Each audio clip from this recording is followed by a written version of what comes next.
Madam Secretary, will you please call roll? Commissioner Edwin Borjas.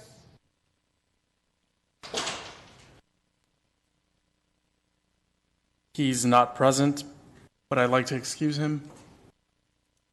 I make a motion to excuse? Okay. Then I'll second that. All those in favor? Aye. Aye. Commissioner Edith Flores. Present. Commissioner Christopher Garrido. Present. And Chair Pro Tem Christopher Sines. Present.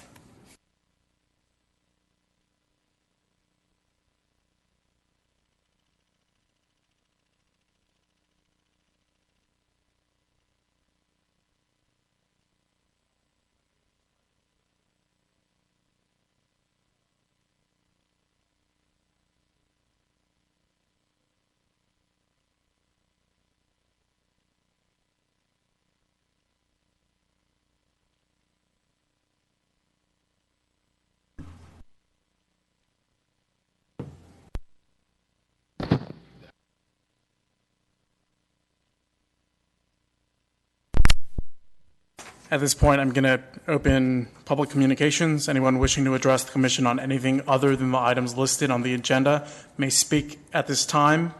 Please state your name and address.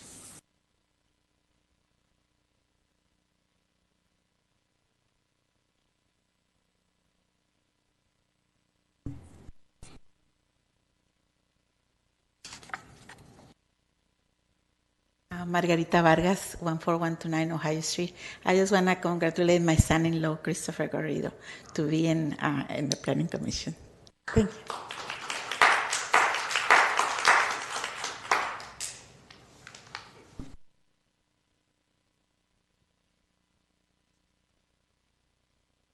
Seeing no additional interest, I now close public communications.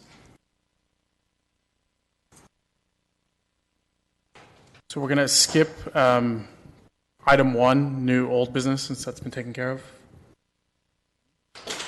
and move on to consent calendars. I make a motion. Oh, actually, we're going to have to move the approval of the action minutes from August 14th to the following meeting.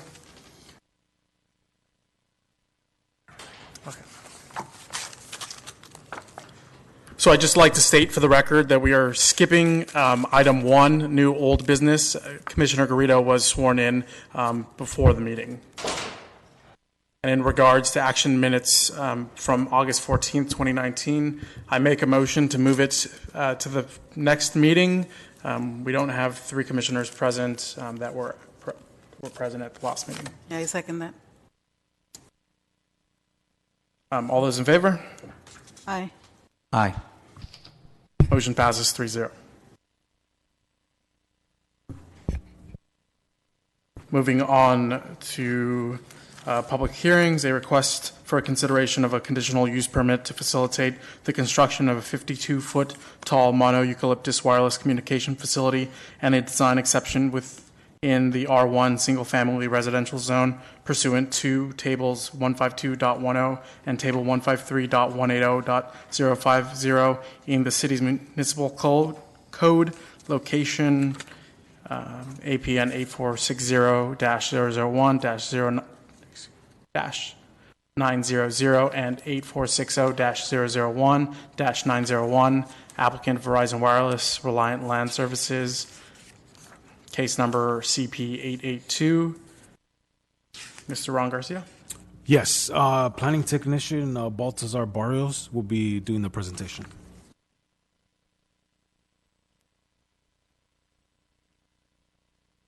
Good evening, members of the Planning Commission.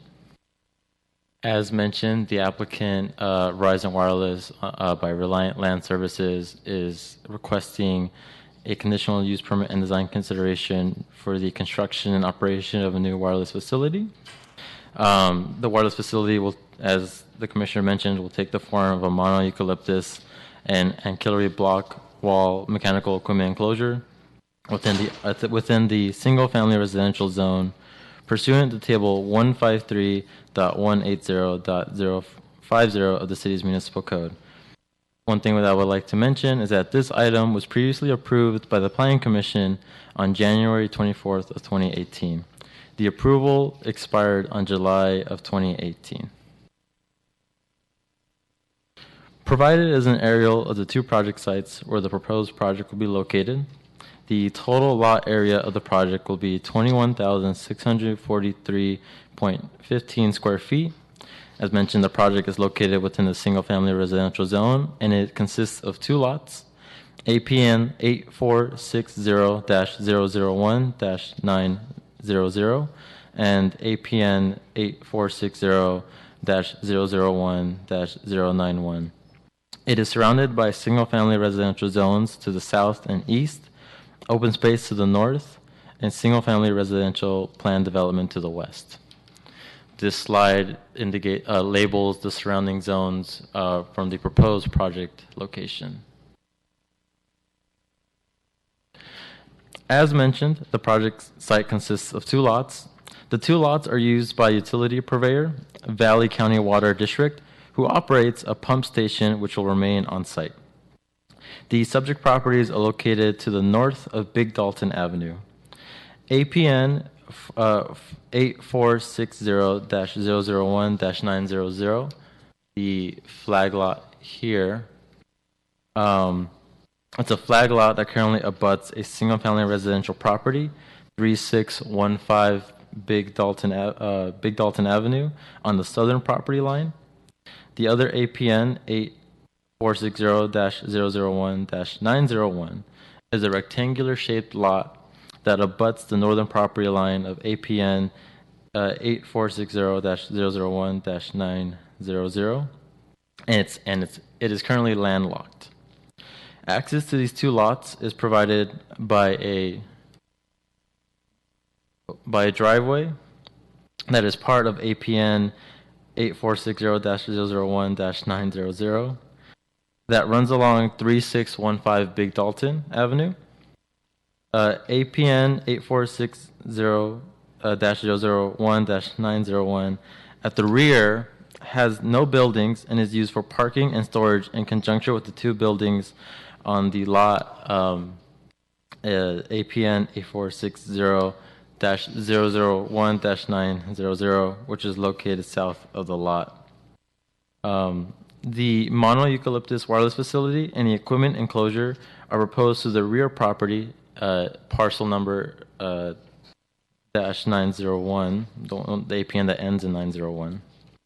However, the electrical line required to power the facility will run from the middle property, the APN number which previously mentioned ends in 900, from an existing transformer and a proposed Verizon meter pedestal. This slide depicts a closer view of the site where the facility will be built. As mentioned, the applicant is requesting a consideration of a design exemption and approval of a conditional use permit which would allow for the installation and operation of a 52-foot tall mono-eucalyptus wireless communication facility. However, the applicant is required to combine the two lots by the means of a lot merger. Pursuant to Table 153.180.050 of the Wireless Ordinance, wireless communication facilities in residential zones are prohibited without an exemption granted in accordance to Section 150.180.100. Table 153.180.050 also indicates that the maximum antenna height allowed in a residential zone is 30 feet. The proposed 52-foot tall mono-eucalyptus exceeds the maximum allowed in the zone, and as a result, the applicant submitted a request for a design exemption in accordance to Section 153.180.100. As part of the design exemption, the applicant was required to provide a justification statement in addition to the conditional use permit application. In accordance to Section 153.180.100, the applicant's design exemption justification demonstrates that the facility must be located and designed as proposed within the minimum height necessary to service an area that is currently experiencing a coverage gap. The application justification also indicates that the proposed facility will not create a significant visual impact because the proposed design is a stealth monoeucalyptus similar in height to the other mature trees in the vicinity, as shown here through the elevations. Staff has added conditions to staff has added conditions of approval to further minimize any visual impact created by the proposal. A condition of approval was added requiring the applicant/property owner to install on site and maintain 2 live trees of at which 36-inch box in size that will grow to a height comparable to the proposed monoeucalyptus. Let's see. As part of the conditional use permit application, the applicant is required to provide an alternative site analysis that identifies other suitable sites and co-location options with the goal of avoiding the construction of new towers. As part of the alternative site analysis, the applicant indicated that the site was identified as the most suitable. In regards to this proposal, staff believes that the spirit and intent of the wireless ordinance has been met. With the added conditions of approval, the visual impacts created by the wireless facility will be reduced. The proposed project will not have an adverse impact on the public or the environment, as it will provide a utility where coverage is lacking. Staff recommends that the Planning Commission adopt Resolution PC 19-17, approving conditional use permit number 882. This concludes staff report. The applicant is here for any additional questions. Thank you. Are there any questions of staff by the commission? If there are no further questions of staff, I will now declare the public hearing open.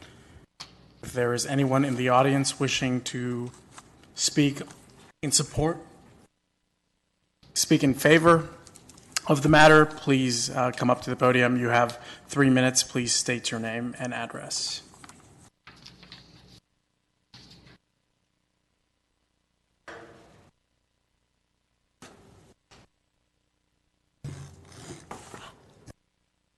Hi, good evening. My name is Stella. I'm the representative for Verizon.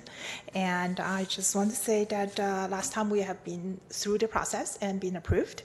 And I want to point out the only difference between this application and the last application is that we added a microwave dish to the pole. And the reason that we have to come back is because the CUP has expired and we couldn't get our permit, the building permit, in time to start construction. That's why we come back. And so that I think the design is we are maintaining eucalyptus. The microwave dish added to it is installed closer to the pole itself and actually has a better camouflage effect than the antennas itself. So I don't think that should be any negative visual impact on the eucalyptus tree. So just wondering if you guys have any questions for us. Sure, I have a question. Sure. If you receive approval, how long do you think it would take to break ground? And then once breaking ground, how long do you think it would take to actually construct? This time we are more prepared because we went through part of it. And then I think building permit, we are still in process of, I don't know if, actually, maybe Ron can answer my question. Since we have a new COP, do I have to start a new building permit? Okay, so we can still go through the old building permit, which we have received corrections and we're just in the process to bring it back. And for the construction duration, is probably about 2 months to complete the site. And the construction would probably take place during like normal work hours to not disrupt. Mm-hmm. Yeah. Thank you very much. Thank you.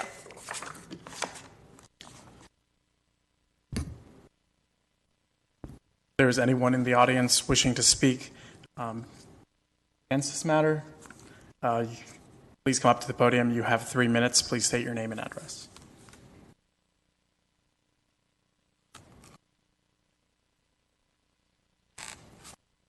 You said against, right? Yes. Yeah. Not a very good public speaker, so please excuse me. I live at 36, my name is Diana Alvarez. I live at 3650 Stitchman Avenue, which kitty corners the back end over the flood control channel. So I urge you to look for an alternative site in a more industrial or commercial zone for this cell phone tower versus rezoning residential property for this use.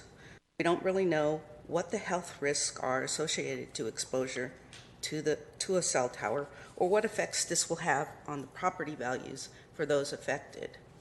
I'm concerned about privacy. Excuse me for my voice. I'm concerned about privacy in my own backyard and noise issues. Proposed cell tower property butts up against the flood control channel, and all sound reverberates through the concrete, the ground, and the air. So previously, the water company had parked heavy equipment in there while they were doing upgrades, and they would start their vehicles. It would shake my house on the other side and rattle the windows. So I'm very concerned about that. Plus, they'd wake me up at obnoxious hours.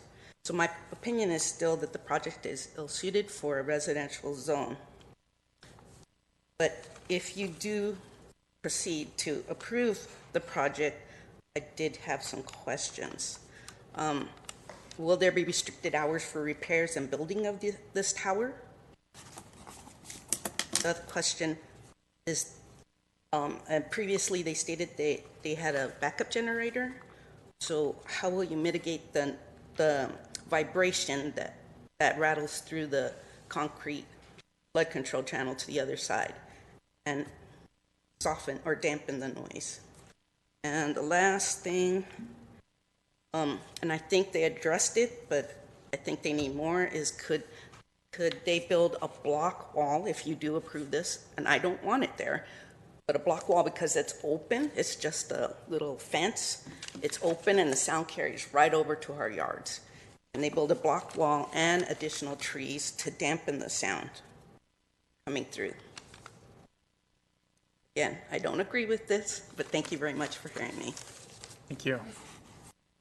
Ms. Alvarez, would you please spell your first name for the record? Diana, D-I-A-N-A. Thank you.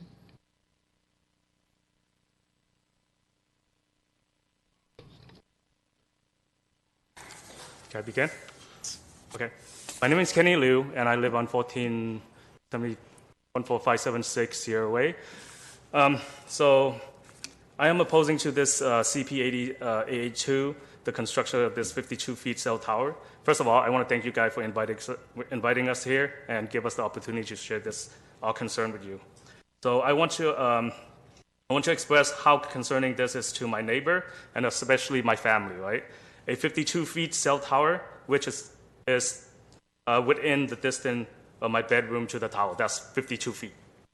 Okay, I understand that the city doesn't have as much stake as we do regarding to the negative health and the reduction in property value that we are facing. Okay, according to a German study cited at emfhealth.com, study have shown that an increase in risk of cancer for those who live within quarter mile of a cell phone tower, right, which is 1,320 feet. And on a note, only the resident within 300 feet is invited to this hearing today. As for property value, according to Zillow's form, real estate agents have shared their experience of property having to reduce 10 to 20% of their value because it became less desirable and potential buyer were deterred. Right? Imagine if you were in our shoes. Right? How would this affect every single one of you if this were built in your backyard? Right? As a father and husband, I need to do whatever it takes to protect my family, even if it means selling my house at a loss. Okay, I have not been able to sleep since I received this letter last week. The thought of my family sleeping directly underneath this microwave radiation emitting tower is too unsettling. Right? I'm sure someone in the city have done the math of the value stream that the city will be generating from this tower, but has anyone done the calculation on the loss from the lower property taxes that the city will be collecting due to the reduction in the property value? I have been living there for 27 years. wireless coverage have never been an issue. In a matter of fact, we have a cell tower at Hilda Solis Park, which is only half a mile from the proposed site. So, I mean, we don't need another cell tower. There are no benefit to constructing this in a residential zone. Why is the city sacrificing the livelihood of the resident of Baldwin Park for an unconfirmed marginal monetary gain? Right? I voted for this council to serve in the best interest of the resident of Baldwin Park, and I trust that each and every one of you will make the right decision and abandon this project or move to a different location, which would have less impact to our community, right? Perhaps like a park. Sir, your time is now up. Okay. So just last note, move it to a place that where, someone don't have to spend 16-hour day, 7 days a week, sleeping under this cell phone tower. Right. Thank you.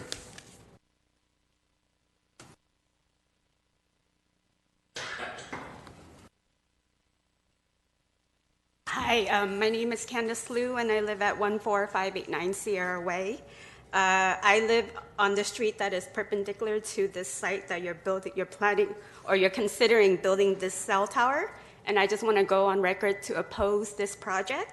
Besides, I want to add that I agree to the opinions of the two speakers before me. I don't have much to add, but I do want to say that I grew up in Baldwin Park. I went to Central Elementary School. I went to Jones Junior High, and I graduated from Baldwin Park High School.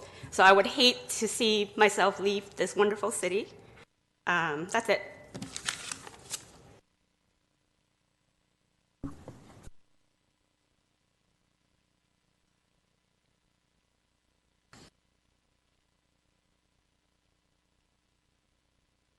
Hi, my name is Gloria Heredia, Heredia, and I live at 14582 Sierra Way, perpendicular to where this proposal is to be built. I have a couple of questions and wanted to know if any of you had considered the health issues arising from this potential building of this cell tower, the decline in property values, and also if I've been a resident here for about 27 years, and I would again hate to leave the city of Baldwin Park because I do worry about my health. And if it is built and I end up staying, have you considered the cost to Baldwin Park if people do get sick because this tower is being built there? And with one being half a mile away, why do we need another one so close? What were your determining this, or what were your decisions, and how did you determine that this was even possible or plausible to be built there in a residential area? Did you, the woman from Verizon stated that this was determined the most suitable. What other sites had you considered? And why weren't those put into this presentation? And I would just like more information as to how this was all determined. And I hope that you consider it before you make a decision, because again, as one of my neighbors said, how would you like that in your backyard over your kid's bedroom? Thank you.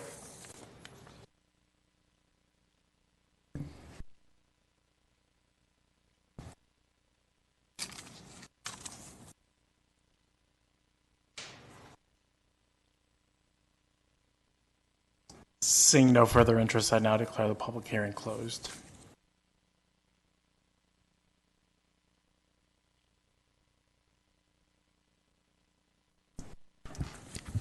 Actually, before I close the public hearing, I'd like to give an opportunity for any of those who spoke in favor to come back up to answer any questions for rebuttal.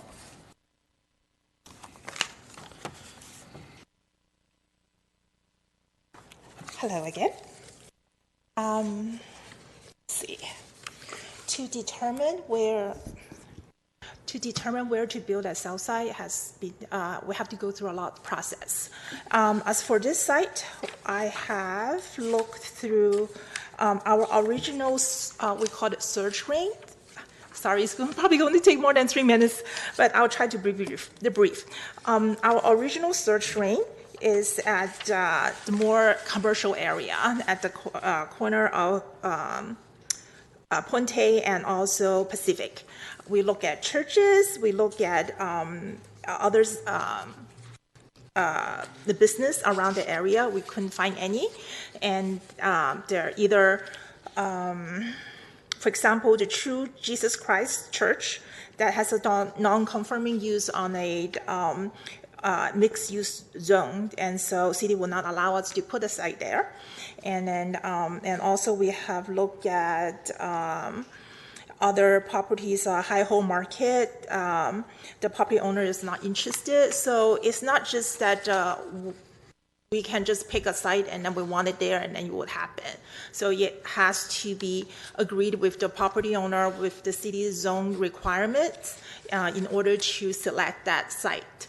And so the co-location we also looked at, and which is on this one is a SBA. The owner of the site, owner of the pole is SBA, is a broadleaf tree, and is at 15010 Badillo Street. However, that one is very far from where we are. We needed the cell site at, and we also provided in my application packet there is RF. We call it a propagation map. It's provided by the RF engineer and shows where the sites needed to be, and that's where we started looking for sites. And also for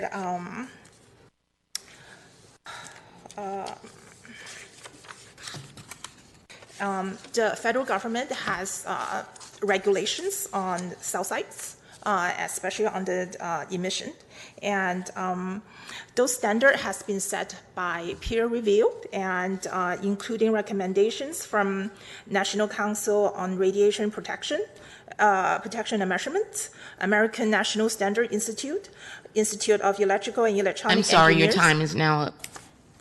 Sorry. Do you want me to continue or? Are we okay extending? Sure. Okay. Yes. So also by Institute of Electrical and Electronic Engineers, Environmental Protection Agencies.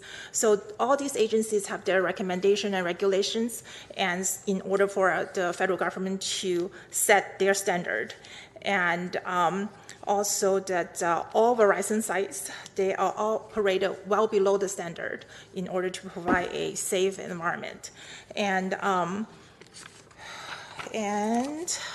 also the strongest emission would come directly in front of antenna. So the antenna we are proposing is, the pole itself is at 52 feet, but the antenna itself is mounted at center line of 42 feet. The reason is that for the tree to look natural, we are going to provide a little bit more coverage on the top, so antenna is not necessarily mounted at the very top of the tree. So the mounting center line of the antenna is at 42 feet, which is way above any residential housing around the area.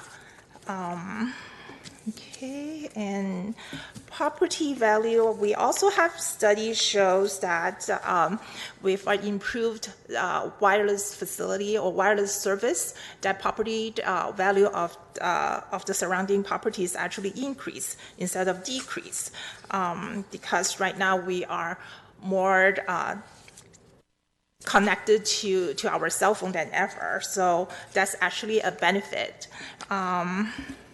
privacy and noise. The proposed south side actually has a CMU wall around our equipment, and the backup generator is situated within that CMU enclosure, and also that backup generator is enclosed with their own metal enclosure, so the noise is to a minimum. And other equipment on the south side, the generator is usually sitting idle because, or we are not. Is for a backup emergency. So unless there's emergency, the generator won't kick up. And they only test it's a self-testing generator, so they will test maybe 15 minutes a day, and that would be it. And the antenna itself or the other equipments, they don't really generate any noise pollution.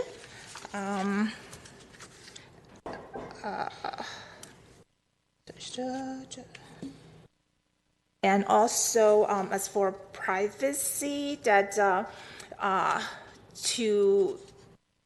we are set to be separated with the wash, and construction for the site is going to be about 2 months, and then out of that 2 months, they may need about 2 weeks to install the antennas. So it's actually a very short duration.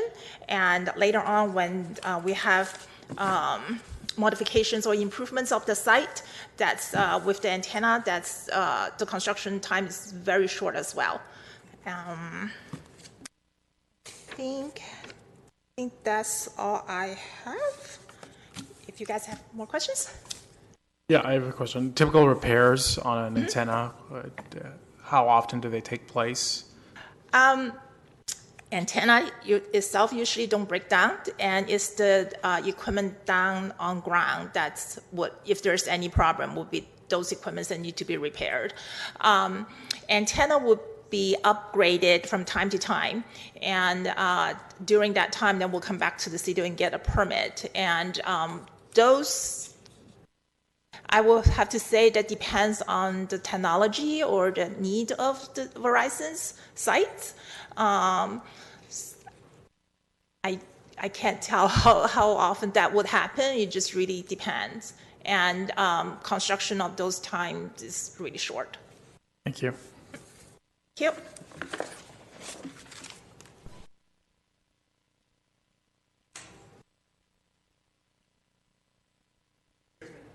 Since you get extra time, can we get some extra time too? That'd be fair? Yep. Yep. So I'm about to open the public hearing for all of those opposed can come up and speak for an additional 3 minutes. So this question is for Verizon. Since you guys are so confident that there's no side effects to help, property value does increase, would Verizon be able to give us a win guarantee that if anything in the future, that if we develop cancer or property value doesn't, if property value decrease, that you guys will be covering for the difference? Is that something that Verizon is willing to do?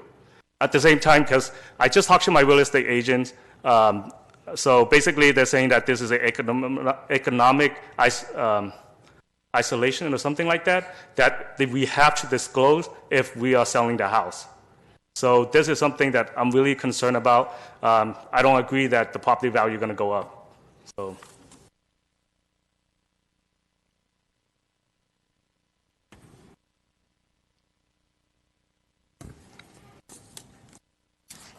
Regards to the fencing along the back, that is just a chain link fence, and all sounds come across. I can hear everything in my house, as well as I'm concerned about the generator they're saying is inside a building. But when you run that generator, it will vibrate the ground, it will vibrate the walls of the canal. Because we've experienced that with construction vehicles. Even the phone company vehicles driving on the little path on both sides of the wash, your house shakes, the windows shake. So I think they need to enclose that whole back. If you're going to approve this, they need to enclose that and put more plants and trees there. Thank you. Thank you.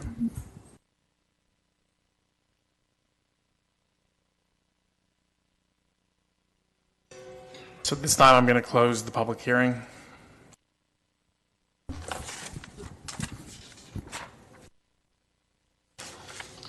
Fellow commissioners, any additional questions?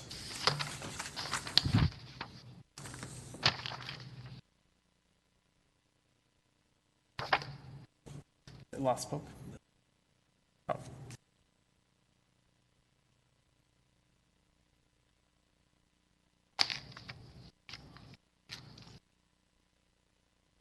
Stella, I have a question for you. I'm sorry. No problem. I was wondering if there, obviously property values, health seem to be a very big issue. I know the fencing, the sound are also an issue, but probably the two biggest concerns are between those two. Is there any really reliable data out there that we have that can show, either of those, either supporting or refuting, for health concerns or property values? It seems that, these residents that live within that area are, highly concerned about that. Well, Verizon follows the FCC set standards. So I would say that FCC standard is probably the most reliable standard on the emission. As for property value goes up and down with various reasons. And so I can't, like the gentleman requested, to give them a guarantee that their value would not be affected by anything. I mean, who can do that? I mean, but I did see reports that from Verizon that, especially when nowadays, that especially the millennials, that we all have cell phones, we all have iPads, we all have, and now the 5G is coming. So a house that has good cell site connections actually benefits the residents who live there. So I don't know if I can give a guarantee, but I think that just looking at the trend of how technology is developing, that a cell site actually really benefits the neighborhood. Do you believe that Reliant Land Services would be willing to add additional barriers along the wash, like trees or? We can consult the landlord because it's not our call, that this is their property, and Verizon is only leasing part of it, and then within our own lease area, we're providing a CMU wall, and all the equipment is enclosed within that CMU wall. And as for the back fence, belongs to the water district. So we can approach them and see if they're willing to let us do that. But I can't say yes or no at this point. Thank you. However, if the water district does give approval, and of course that's up to them, would you be willing to put in that? Yes. It would increase the cost of the site, but Verizon always wants to be a good neighbor. So if that's requested by the city council, then, by the planning commission, then we'll certainly try to provide a good barrier. Sure. Thank you.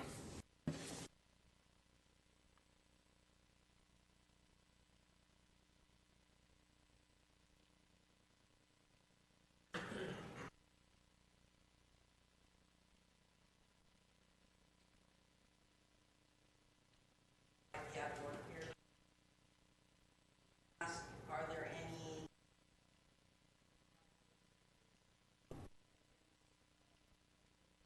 medical concerns?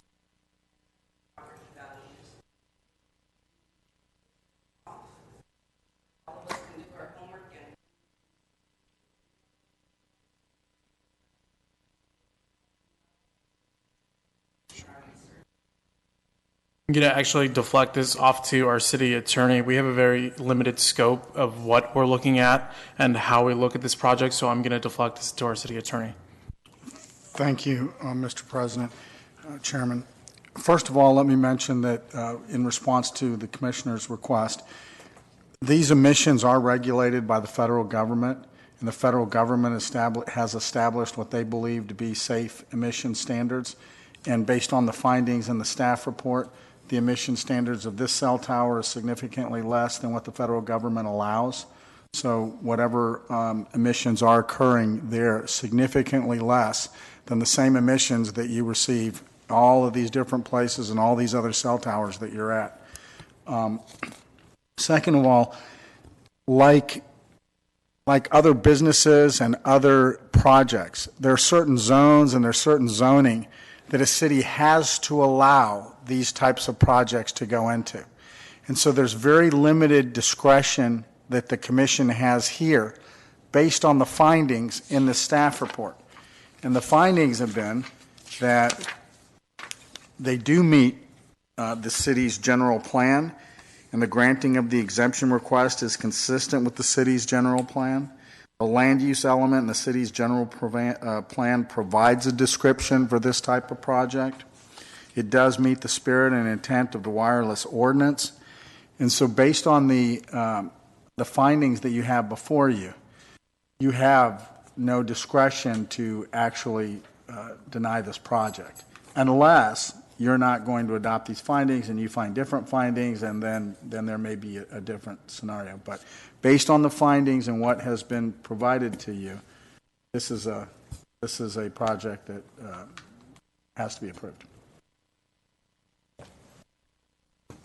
And for the audience, so you understand, it's just like, for example, in Baldwin Park, they have Planned Parenthood coming in here. Nobody wants them, but they bought a building that's zoned in the area. There's nothing this council can do about it. It would be illegal to say you can't go in there, because there's certain rules and regulations about where businesses can go and where cell towers can go, and you have to allow them. You can't just say they can't go anywhere. And so that's the dilemma that this commission is under right now, is that we have to allow these cell towers. If they meet certain requirements, they have to go in. And this one, according to the staff report, has met those requirements. So is that a sufficient answer, Mr. President? Thank you.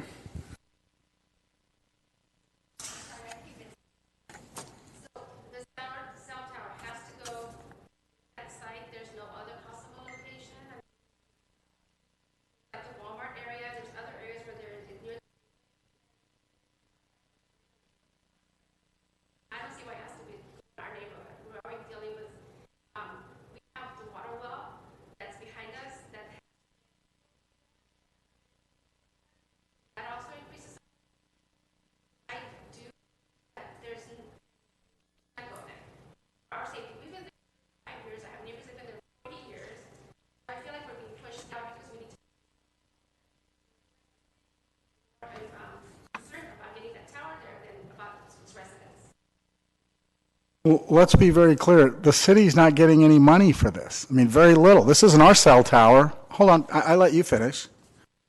We're not doing this to make money. What I'm trying to explain to you is that there's laws that we have to follow, and it doesn't have to go in that location. But if Verizon chooses that location and it fits under the requirements, then there's nothing we can do about that. In other words, we can't tell Verizon this is where you have to go. They get to pick wherever they want to go. And if they fit the requirements, then they have to get approved. And that's what's happened here, is Verizon has picked a spot. They fit all of the requirements under the code. That everything that's been done is according to the reports, proper and appropriate. And so it really has nothing to do with the city wanting it there. They truly don't. The city doesn't have any dog in that fight. They really, we're just trying to follow the rules.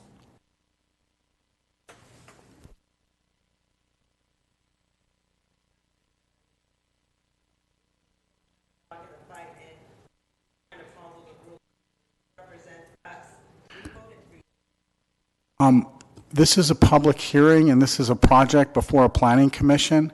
the Planning Commission is not allowed to take sides. They're not allowed to say, oh, I want to be on your side, because then there would be bias and they couldn't vote. So it's not about taking sides, and that's what I mean by no dog in a fight, because usually when you have a dog in a fight, you're on one side or the other. That's what I meant by that. Maybe that was a bad choice of words. I apologize. So what I mean by that is this commission can't take your side or Verizon's side or anybody else's side. They have, just a moment, they have to look at the facts, they have to see what's before them, they have to see what the law says, and then they have to make their decision. That's what they're trying to do. That's what I was trying to communicate. So I apologize if I used inappropriate.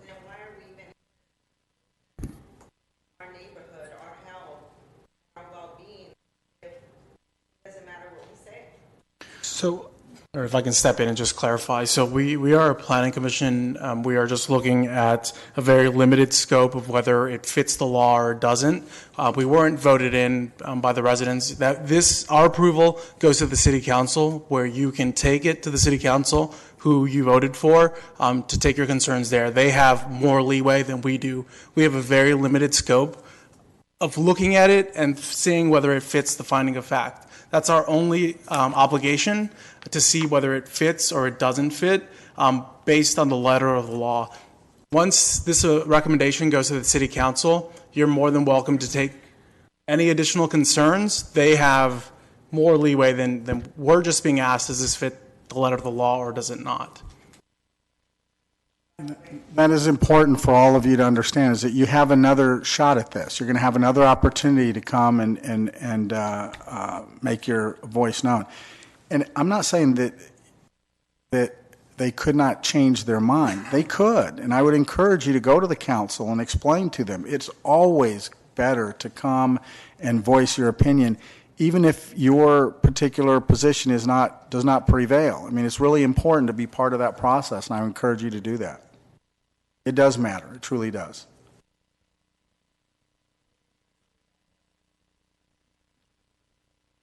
I have a cell tower less than 100 feet from me, and we fought the same fight. I live in Covina. I don't live in Bone Park, but yeah, we lost it too. But I mean, I tried. I did my best. I went out and I participated.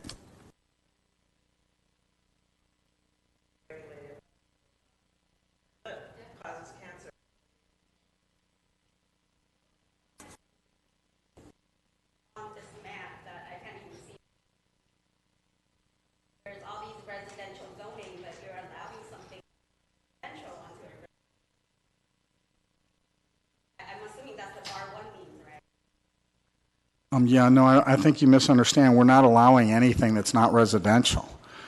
That property that this cell tower is going on, it's not residential. And that's where the cell tower is going, not in a residential zone.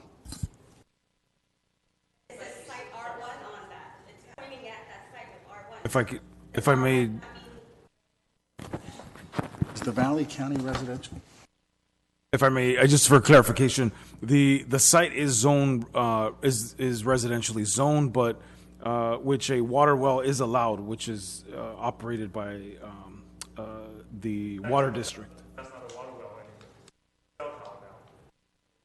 anymore. Yeah, just to add, so in the municipal code, just to clarify, in the municipal code and throughout cities, throughout Southern California, Northern California, in their municipal codes define development standards for the development of wireless facilities. And within those facilities, they have the development standards as far as separation standards, height standards. And in the city of Bowling Park's development standards allow for wireless facilities to be developed in single-family residentially zoned lots as long as they comply with the development standards. There's conflicting information from what he was telling us. Just a point of Yes, clarification. I was mistaken. He's right. You can go by him, okay? And at this point, I'd like to remind the public that public communication is closed and encourage the Planning Commission to go into deliberations.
Yeah.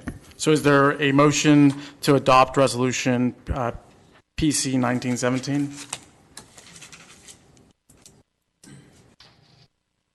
Yes, I motion to pass. Do we have a second?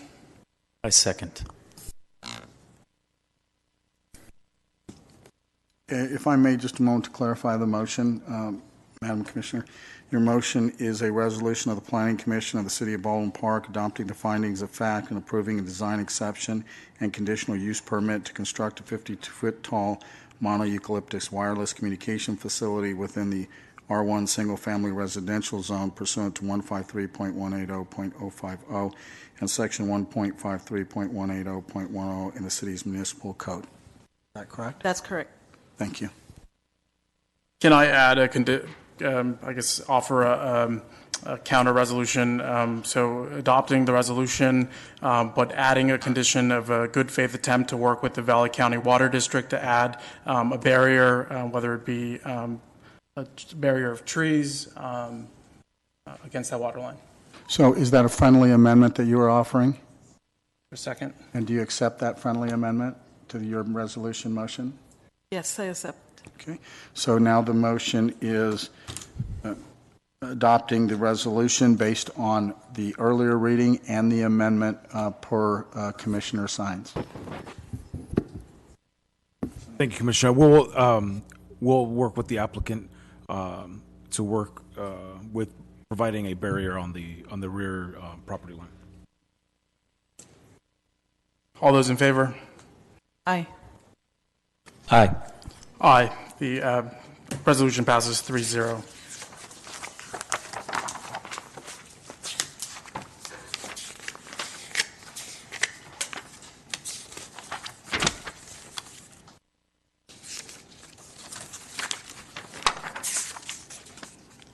Senate reports of officers. Before we proceed, I just wanted to make note that there is an appeal period noted for a 10-day appeal period from the date of this approval to appeal to the City Council if received within that 10-day appeal period.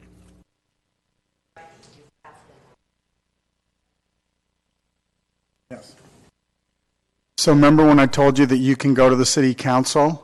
In order to get that right, you have to appeal this decision within 10 days from today. So you have to appeal that decision, then it'll automatically go to the City Council. Mr. or Ron, can you give some clarification? How is is there a form that needs to be filled out? Yes, the 10-day appeal period would have to be filed with the city in writing. I don't have the fee memorized, but there is a fee associated with filing the appeal to the City Council.